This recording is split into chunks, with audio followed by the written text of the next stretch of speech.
Well, cannabis stocks ended 2025 on a high note with the AdvisorShares Pure US Cannabis ETF outpacing the S&P 500 last year. Things really picked up in December when President Trump signed an executive order urging the DOJ to speed up the process of rescheduling cannabis to Schedule III, a category that includes substances eligible for FDA approval as medications. So what is next for this industry in 2026? Joining me now on this, we got Dan Ahrens, AdvisorShares Pure US Cannabis ETF Portfolio Manager. Dan, it is good to see you. So big picture, you call this, Dan, here, you say the most consequential federal cannabis policy shift in more than 50 years.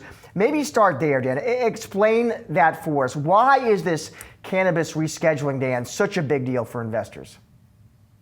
Well, we've been waiting on regulation for cannabis in the United States for some time now. And after it is a Schedule I drug on the DEA list, listed along with drugs that have no medical use whatsoever and very dangerous narcotics. Cannabis shouldn't be a Schedule I drug. It never should have been there. And we already have a multi-billion-dollar industry in the United States that's been allowed to grow on a state-by-state basis, with the feds basically having a look the other way approach.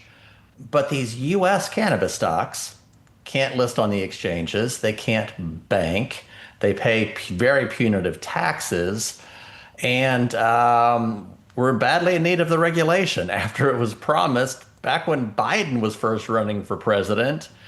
And we've been in this quagmire for 4 or 5 years now, and now it seems with the executive order that President Trump is definitely asking for the process to be complete, to make it Schedule III, open up business, and open up a great deal of medical research as well. Dan, you talk about how rescheduling cannabis here, you say enables 280E tax relief. Can you walk us through that in plain English? What is it? What does that mean? What would it potentially mean for a cannabis company's financials? Yeah, many people don't understand this. And again, we have Canadian cannabis companies that don't face taxes like this and can actually list on the NASDAQ and the New York Stock Exchange. But here we're talking about U.S. cannabis companies, mostly traded OTC in the United States.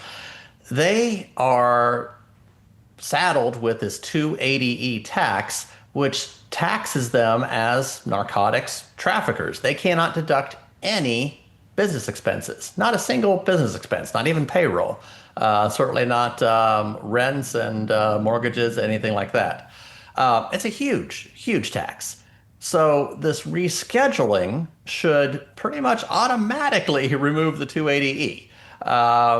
If they're no longer a Schedule I narcotics trafficker, they're not going to face 280E taxes. We don't know yet what it's going to look and smell like, if it's going to automatically remove past years of taxes that many of these companies haven't actually paid. They've been letting some bills build up. There's a lot of things to unpack, and some people worry that, well, Trump asked for it, but it's not actually signed yet. Once it gets signed, which we think is definitely coming, we don't know yet what kind of safe harbors there might be, because removing the 280E tax is one thing, but people in our industry also want banking. We want listing on major exchanges. We want a lot of guidance from the DOJ for what adult use programs are going to look like around the country. So there's a lot to be learned still while we're waiting for this rescheduling to actually be enacted. What would you say, Dan, that the big regulatory risks still are, though, that we should be aware of, that we should have on our radar as investors, that could derail all the potential upside we're talking about here? Well, mostly we have a lot of fear right now because cannabis investors have been burned so many times over and over again over the last 4 or 5 years, when we almost got to the finish line with safe banking. We almost got to the finish line with the MORE Act, a number of different proposals that have been written in Congress and failed. And again, a lot of politicians, very empty promises. Again, starting back when Trump versus Biden was on the ballot 5 years ago. It's ridiculous. So what we have right now is a lot of investors on the sidelines waiting until it's real, waiting until it's signed. And the risks, as you ask for, are that we don't know if it's going to have safe harbor for banking. And I think I'm of the opinion that this rescheduling makes safe banking a much easier, much less controversial issue for Congress to pass. But hey, we're dealing with politicians here. How fast are they going to move on that? Are they going to negotiate it a lot? So the risks are we don't know the timing.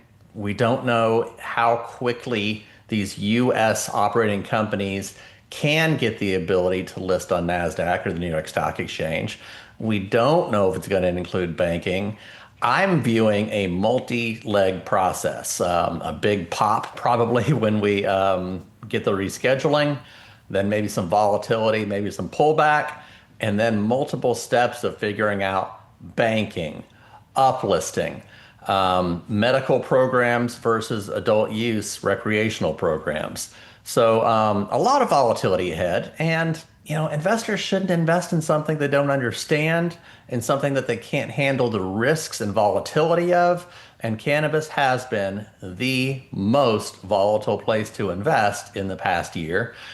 Even as you showed when you're introducing me that our fund had outperformed the S&P 500 in the last calendar year, it did so with a great deal much more volatility. And just in there on your ETF there, ticker MSOS, it is up about 40% here over the past year. I'm just curious, Dan, what makes your ETF sort of distinct and different than other vehicles tracking the space? No, thanks for asking that. Our fund, MSOS, is by far the largest cannabis fund in existence. And investors like the liquidity that it offers, therefore, the options that are listed on it.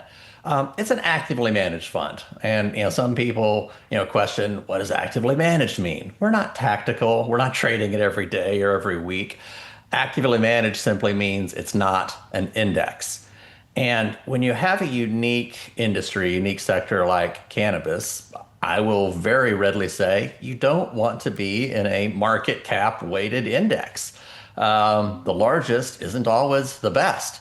Our fund is very top heavy, very heavily weighted in the largest, most liquid, most successful cannabis companies in the United States. And then has some much more immaterial exposure to some of the smaller companies that frankly might have more upside in this federal reform marketplace that we're looking at. So it's a spread out fund, and we're very low turnover, but actively managed in the fact that we're not following an index. Dan, great to have you on the show as always. Thank you. Thank you.